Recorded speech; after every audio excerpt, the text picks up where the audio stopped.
couple weeks ago, we had a webinar all about how to close large B2B deals with Mark Hunter, who runs the Sales Hunter, and Philip Schweizer, the CEO of SalesWings. We've got a link down to the full hour down below, but I recommend you don't waste your time with that, and instead, check out this edited down version. Enjoy and know that I will be watching it alongside you. What has this channel become? What is the ideal sales process? So what does that look like, especially when it comes to B2B services businesses? You want to understand the priorities and you want to understand the way your client makes decisions and then drive that agenda that fits his specific requirement. And that starts a lot with understanding your market, understanding the dynamics inside these businesses, and really, understanding how they go about buying. So the process is key, of course. But it's about building trust.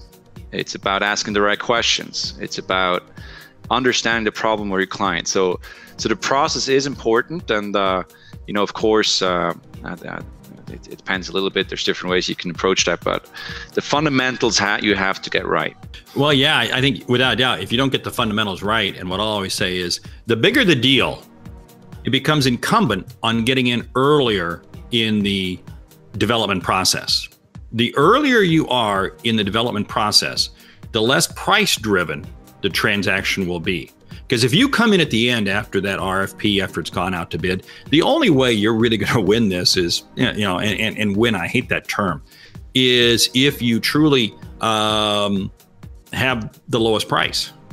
So that's why I say the bigger the deal, the closer you are into that enterprise, that big level, you've got to be in earlier with them. And here's the other piece that I always say, because we're touching on this, Philip, you got to be seen as a peer. If you're not seen as a peer, they're going to throw you out. Yeah. Because they've got all these challenges. They've got to see you as a peer. So yeah, the price doesn't really matter if you fit the needs, especially with these huge companies, because let's say a company makes 100 million in revenue.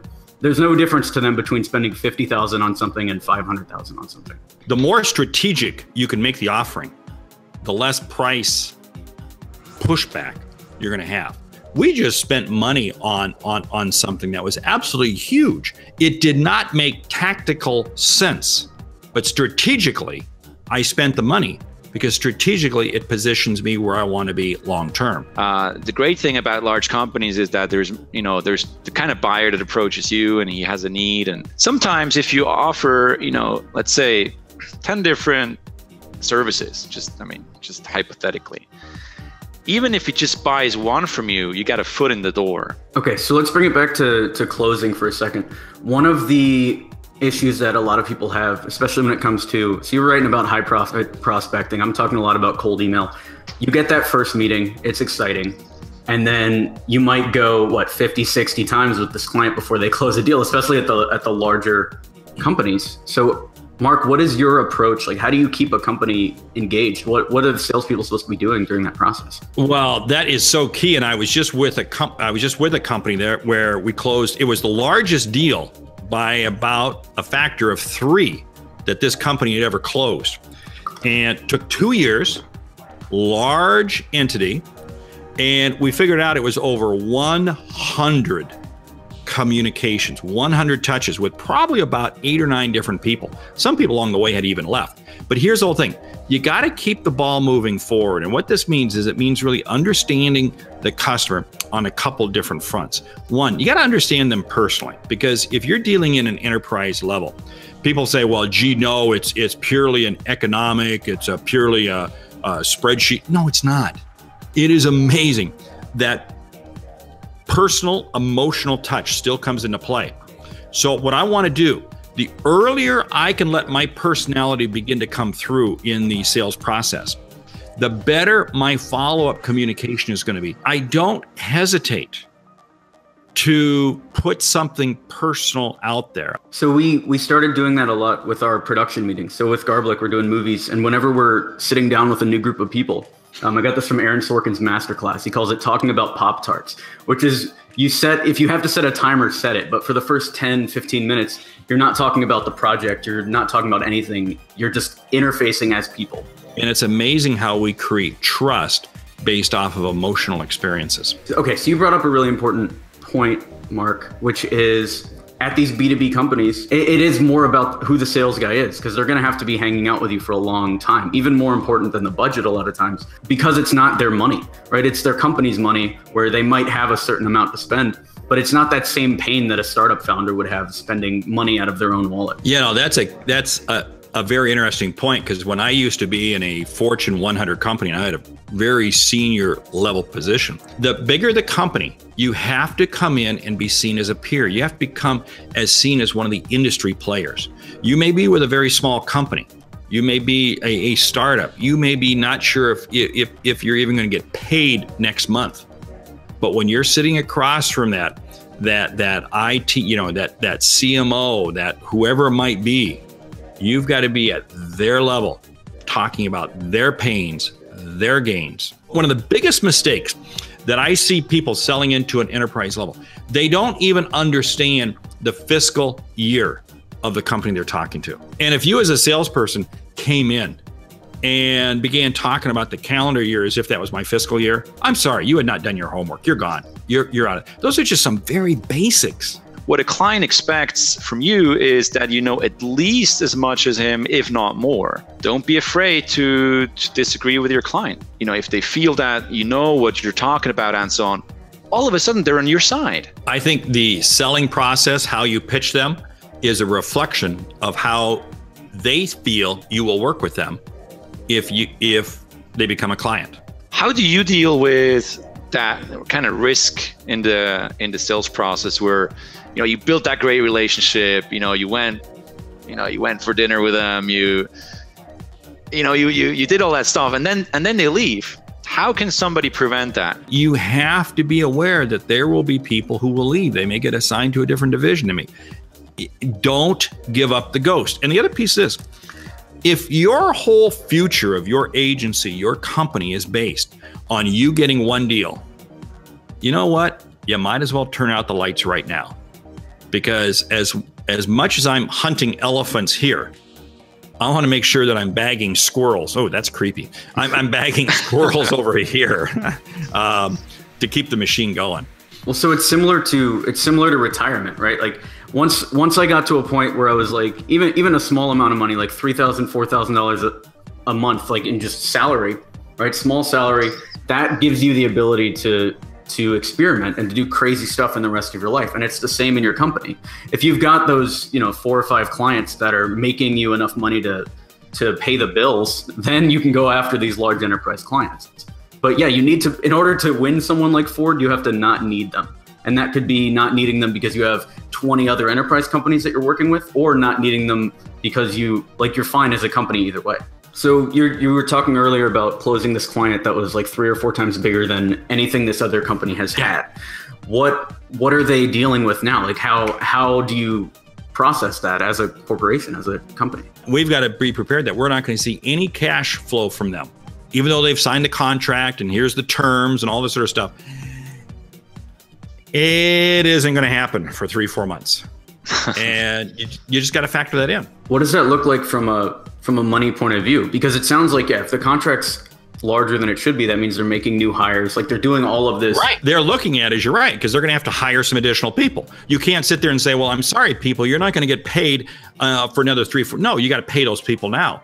So what they're saying is they've got to say, okay, what are the smaller accounts? What are the smaller customers that we have in the pipeline? How's that cash flow? What's our receivables? What's our payables look like? And can we front this? Because in rapid growth, you can very easily outstrip your cash flow. Very easy. So you got to understand then, if I'm going to outstrip my cash flow, what are the financial resources you can access to be able to sustain that growth? Yep. So that makes a good point, actually. It segues nicely into negotiation. So when you're dealing with these large B2B deals, how are those differing maybe from the smaller deals that most people watching this are used to in terms of negotiating pricing, payment terms, all of that? The larger the enterprise you're selling into, the longer the periods of radio silence you may incur. And you just have to be willing to say, It's okay. It's okay. Sun's still going to come up in the morning. It's going to come up. It's going to be okay. Because see, what'll happen is you put the contract on the table and you don't hear something back for 24 hours, 48 hours. So you panic. So then you start throwing discounts out on the table, And then what do they say? Hey, this is great. We're just going to stay radio silent and the price will come down even more. And that just becomes a huge, huge mistake. Okay, so this is interesting. So for the agency, typical agency sales process, it's, that call number one, ideally call number one, you get whatever they want to buy from you. Then you draft a proposal, there's a proposal presentation. Then usually there's a contract presentation or whatever, where you go through the contract, you negotiate all these lines, and then it's the signing, right? It's never that quick, but that's at a high level what it should be. When it comes to this legal process, this contract process, what are some things that are different now when you're closing large deals than what somebody would be used to with the smaller deals? Well, keep in mind that the larger the company, the more legalese they're gonna play with it.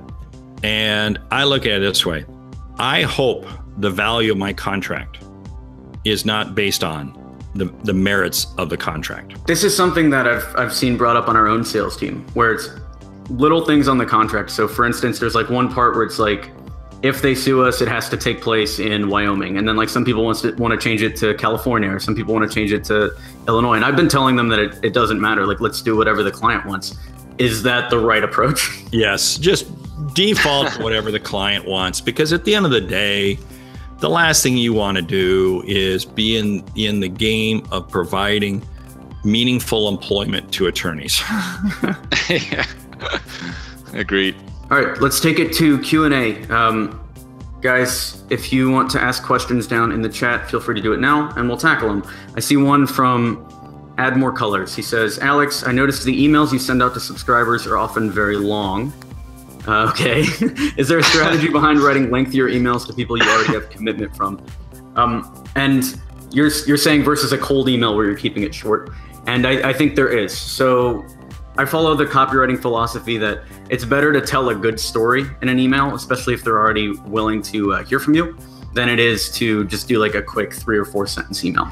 But if you do look at the drip, especially if you go back and look at the emails that were sent for this webinar, there's a good mix. So there's longer emails for people that are into that. There's more data-driven emails. There's one that's like emotional. And then there's one that's like 2 or 3 sentences. So it's approaching them from however they want to be communicated with. Okay, so another question we had is, I've had a couple prospects choosing cheap agencies that charge $300 a month over me. He says his minimum is $900. So we're dealing with super small deals here.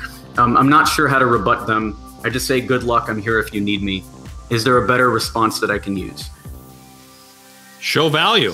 Just simply show value. What's the outcome that you provide? I mean, that's price is irrelevant, because I look at it this way.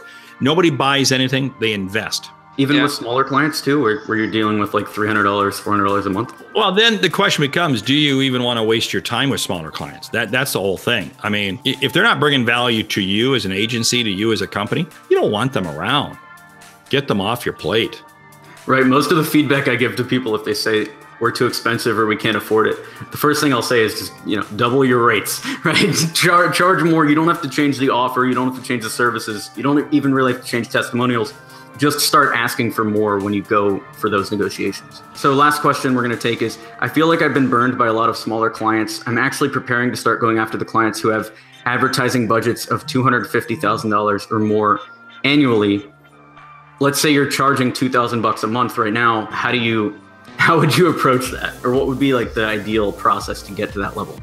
Your price is now $6,000 or $8,000 a month. just that's what it is now. You will attract the type of customers based on how you present yourself. If you present yourself as a little kid, you'll wind up with little kids. If you present yourself as going after bigger opportunities, that's who you'll wind up with. And the easiest way for somebody who's at 2,000 now, I'd say your new price is 10,000. But you know what? We're going to go ahead and let it go right now for 7,000. So you're thinking 10,000, but 7,000. Wow, 7,000, that's a bargain. You see, 2,000 to 7,000 is quite a bump. But because I've already said my rate is 10,000, but I'm only going to go at 7,000, it just becomes psychologically easier for me to handle. More discounts are given, more lost revenue is created because of the inability of the account manager, the agency, the company, in believing in their own price than is given based off the demands of the customer. Thanks for watching. Links to Philip and Mark are down below in the description box. Also, if you want to see the exact questions we use on client calls to help close more deals, the link to that is down below as well. If you want help closing large B2B deals for your agency, I would head over to experiment27.com. That's what we specialize in. And I would love if you would subscribe to this YouTube channel for more content like this. Also, if you want to help the channel out, I would love if you would think of a friend who you know would get value from this specific video and send them a quick email. Maybe something that says, hey, found this video on how to close large B2B deals and figured you might get some value out of it. Then send a link. I'm Alex Berman. Thanks.